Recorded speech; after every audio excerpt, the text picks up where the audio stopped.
Okay, so in this video, I'm going to go over GrapheneOS and how to install it. So GrapheneOS is the phone that's hard to spy on. Pretty self-explanatory. And why would you want GrapheneOS?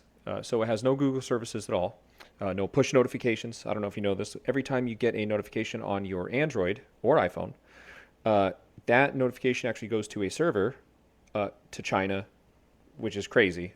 Anywhere, who knows? They could sell it to anybody that wants it. And then it goes to your phone. So there is a man in the middle looking at every single message you get, everything, every notification. They know exactly what you're doing all the time. Uh, and that goes for any Google service. Their email, they go through your emails, your calendar, your location, everything. So this has nothing, none of that. It runs off of Android, open source project, apps, and code, and that's it. Well, they actually have some extra stuff that they send upstream to Google for their security. So it's a privacy and security oriented operating system. It's open source, so anybody can see the code and audit it. I mean, I don't know how to. I just have to trust it. And I imagine if you're watching this video, you have to trust it as well. So don't use this phone to break the law, obviously. That would be stupid. But it's just to give yourself some more privacy, avoid targeted ads. If you get subpoenaed in a courtroom and they take your phone, you don't want them to see your group chats. I mean, some girl just went to jail for saying slurs. It could be you. It will be you someday. So, open source, very important. It's free. I don't have to explain that. You have full control of your device. You know, when you have Android you bought, it comes with apps and there's contracts between the carriers. So like Verizon, I know at one point had a contract with Samsung that as soon as your SIM card went in the Samsung phone, TikTok would be installed on your phone and you couldn't delete it. And TikTok is spyware, it's malware, whatever. So very cool. No apps that you can't remove except for like system apps that the phone needs to run. You could probably delete those. I've never tried, but I'm sure you could delete those. And it's very cool. That's very important. GrapheneOS is very cool. You will be cool using it, and people will think you're very interesting and smart and cool, and that is very important. So definitely you want to use GrapheneOS. What do you need for Graphene? You need an unlocked Pixel 6 Plus, and where you get those is eBay. You can go look for it's called OEM Unlocked or Carrier Unlocked. And buy from like those. There's people that buy them by like the pallet, and then they sell them, and they have a really good return policy. So if you get the phone and it's not unlockable, just send it back, and they'll give you another one. It's not a big deal. This happens all the time. So an unlocked Pixel 6 Plus, it will not work with any other phone. It will not work with Samsung. It will not work with anything. Just Graphene. They're going to add Motorola support later, but that's a whole other thing. Just Pixels. It's just Pixels. It just works with Pixels. Okay, that's it. So you can go buy a new Pixel. I recommend from like Best Buy. It cannot be a Verizon phone. If you buy from Verizon, it will not work. They will never unlock the bootloader for you. And you cannot put a SIM card from Verizon in an unlocked phone before you install Graphene because that will also lock the bootloader. So if you have an unlocked phone and you have Verizon, it's fine, but you have to flash the phone with Graphene first, and then you can put the SIM card in. And it's funny, Verizon will send you an email saying like, hey, like we noticed some activity on your account, and they get really worried because now they can't spy on you as easily because Verizon has things called super cookies where from the moment you register with your device, they keep every single thing you do on it forever. So I'm not a lawyer. I'm not making legal claims. Don't quote me. I'm not a doctor. Just allegedly, okay? Anyway, it's fine after you install Graphene. And then you need a computer. Oh, and a USB-C cable. And it has to be a good one. The most common issue with these phones is just a bad cable, and it won't flash, so you need a better cable. All right, so the first thing you're going to want to do is go to the settings of the phone. And you're going to want to scroll down to the About phone. And you're going to click on the build number a bunch of times. It's going to tell you messages, and then this screen is going to pop up. And then go ahead and unlock it.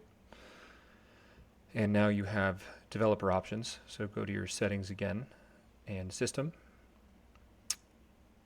and developer options. And you're going to want to turn on OEM unlocking.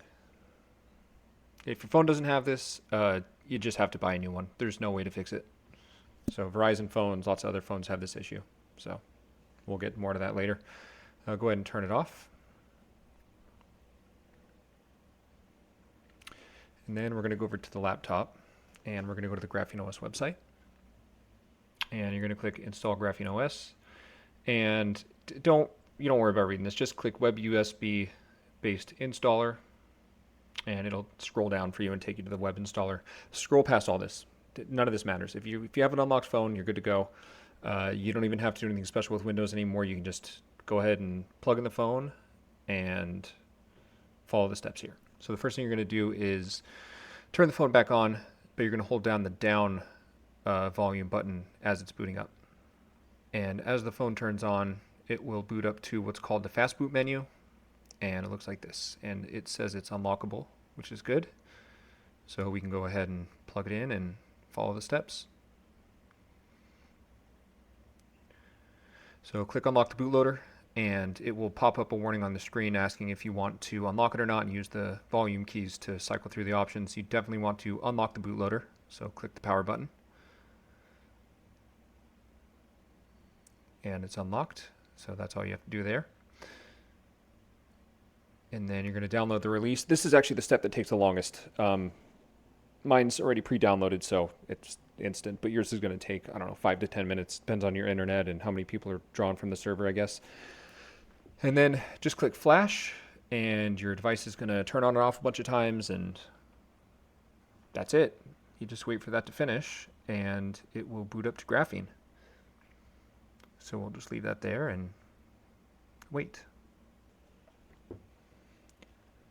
All right, and through the power of movie magic, we are done. So the next thing we want to do is lock the bootloader, and it's going to pop up that same warning, and you use the volume keys to select that you want to lock the bootloader.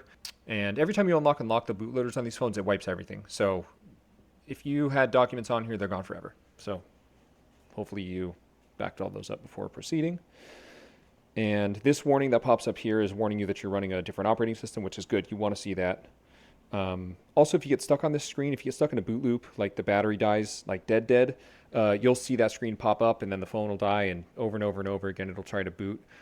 You'll just want to pause at that screen. You can hit the power button, and it'll pause the boot, and then you can charge it for a while, and then you can restart the boot. So don't forget that. The first boot is going to take a while to initialize. All right. This is just like setting up an Android. Nothing special. I am not going to show you my Wi-Fi network, so we'll skip that. Date and time, you can set that up later. Do not turn on location services. You don't need that. You can turn it on later. I don't use it for anything. PIN, I'm just going to do zeros, but do a numerical PIN. Never do a fingerprint, because in the court of law, they can force you to unlock your phone. So do not do that. You have the legal right to forget your password. You do not have the right to not give your fingerprint. So skip that. That is an option to opt in for security releases. I opt in for that. And then if you have a file, you can restore from backup, but we'll get that in another video. Disable OEM unlocking. You used to have to do this after you restarted the phone, but now you can just disable it. So now nobody else can actually go in and flash your phone behind you. The bootloader's locked, and it's just like an Android phone. It probably looks pretty familiar to you, except there's no bloat, there's no spyware, there's no Google services. It is now a phone that you can control and do whatever you want to do. So that's it. In the next one, we will go ahead and teach you what to do with the phone, how to set it up initially. So stick around.